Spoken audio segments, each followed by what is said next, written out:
కొన్ని వేల మంది చనిపోయిన జలియన్ వాలాబాగ్ ప్లేస్లోకి ఇప్పుడే ఎంటర్ అవుతున్నాం. Just we are entering in to the place Jallian Walabagh where thousands of people were died. అక్కడ లోపల ఏముంటుంది అంటే చనిపోయిన వాళ్ళ గుర్తుగా వాళ్ళ హిస్టరీ అనేది డిఫరెంట్ ఫామ్స్లో మనకు కనిపిస్తుంది అక్కడ. My friend and I will try to tell you the story in both English and Telugu languages. I hope you will like it. We are in Jallianwala Bagh right now, where General Dyer opened fire on innocent unarmed peoples on April 13th, 1919. So that's an overview. Okay. I need more explanation. Okay.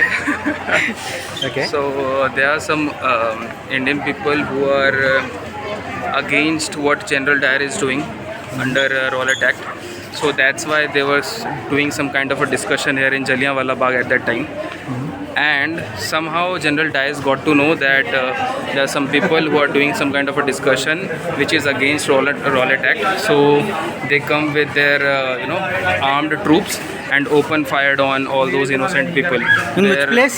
At which place? In this Jallianwala Bagh place, which is nearer to Golden Temple, and there are so many children were there in the place, mid-age people, old people also. So they directly opened fire on all of them, and yeah, here we are in the memory of it.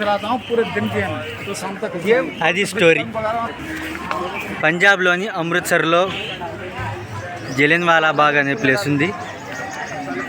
అక్కడ కొంతమంది మన భారతీయులు British ఏలుతున్న సమయాల్లో కొంతమంది గ్రూపులుగా ఏర్పడి మన సోల్జర్కి support చేయడం కోసం బ్రిటిష్ వారిని ఎలా ఎదిరించాలి అని ఇక్కడ జలియన్ వాలాబాగ్లో డిస్కషన్ చేస్తున్నారు.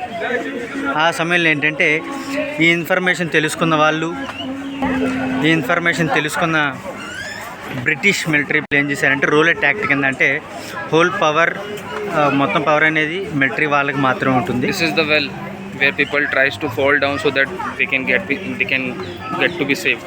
It's a blood bath inside the well that time.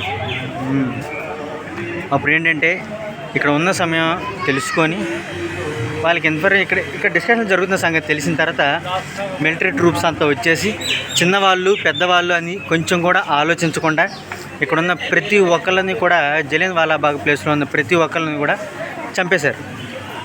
కొంతమంది తప్పించుకోవడానికి ఇక్కడ ఒక చిన్న బావి ఉంది, ఆ బావిలో దూకారనమాట. అది కూడా చూపిస్తాను మీకు, చూడండి.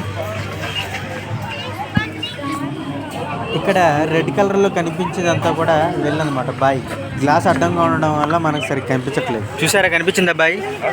Well, there is a well.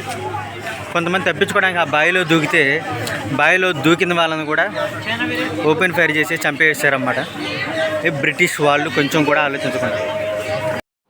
1919 April 13 మరణించిన వారిలో హిందువులు ఉన్నారు, ముస్లింలు ఉన్నారు, సిక్కులు ఉన్నారు. జనరల్ డయ్యర్ అనే బ్రిటిష్ ఆఫీసర్ ఆదేశించడంతో ఈ మిలిటరీ వాళ్ళంతా కూడా మన వాళ్ళని ఎంతోమందిని చంపేశారు. బ్రిటిష్ వాళ్ళు రౌలట్ చట్టాన్ని దేశమంతా అమలు చేశారు.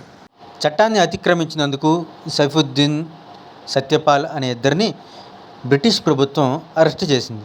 పంజాబ్ అంటే పౌరుషానికి మారిపోయారు కదా, పంజాబ్లో ఉన్న వాళ్ళందరికీ చాలా కోపం వచ్చేసింది. జలియన్ వాలాబాగ్ అనే ప్లేస్లో సమావేశం ఏర్పాటు చేశారు. అప్పుడు కొన్ని వేల మంది గుమ్మిగూడారు ఆ సమావేశానికి.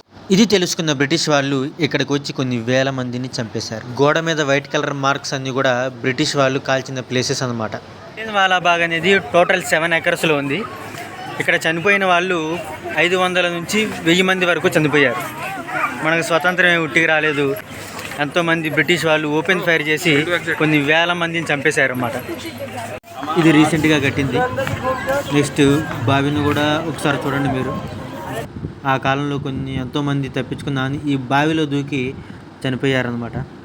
బావిలో దూకిన వాళ్ళని కూడా కాల్చేశారు.